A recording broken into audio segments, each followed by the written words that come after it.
It's 7:30 a.m. in humid North Florida, the beginning of a long day on a large farm where hired workers are in the middle of harvesting roughly 2.2 million watermelon, about 32 million pounds worth, over the course of about 6 weeks, with more than 150 people working to harvest the watermelon. I asked farm owner Trevor Bass this question. How many U.S. citizens pick crops on your farm? None.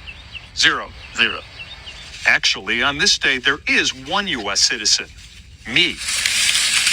I requested a chance to work for one day on this farm to learn more about why so many farmers have such a difficult time getting Americans to work on their farms.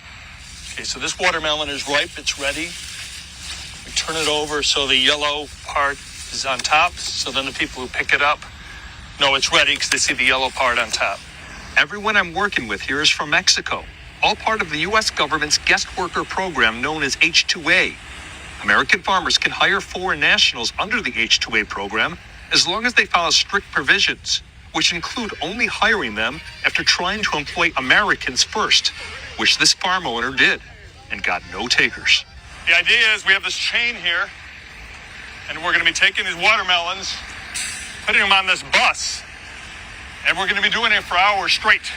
Dustin Blank is a farmer and also represents other farms when selling finished product to stores.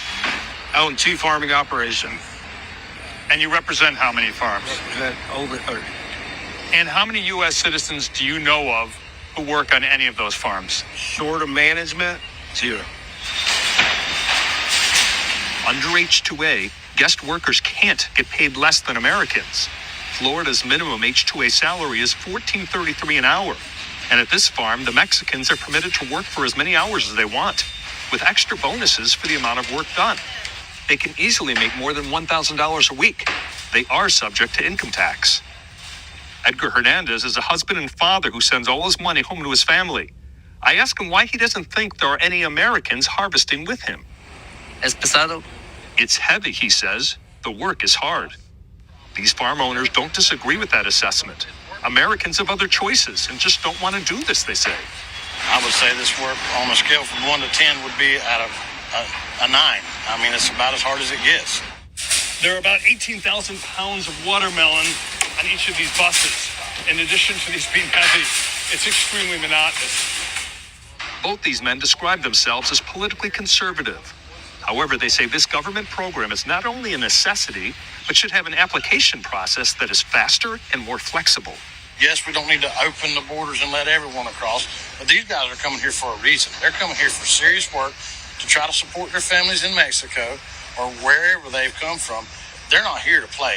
I mean, it's very obvious. I got a question for all you Trump supporters out there. If he gets elected again and he goes through with his plan to deport all of these people, who do you think's going to do those jobs of picking our fruits and vegetables? And it's not just those people. The illegal immigrants are also the people working in our slaughterhouses so you can enjoy hamburgers and steaks. I know none of you are going to do that job, and neither am I, because it is really hard work. You want to support Trump? Go ahead. Write Trump 2024 in the comments below. Make sure you vote him into office. Make America great again. And let him deport all these people and then see what happens to the prices at the grocery store. I mean, if you think they're bad now, you haven't seen nothing yet.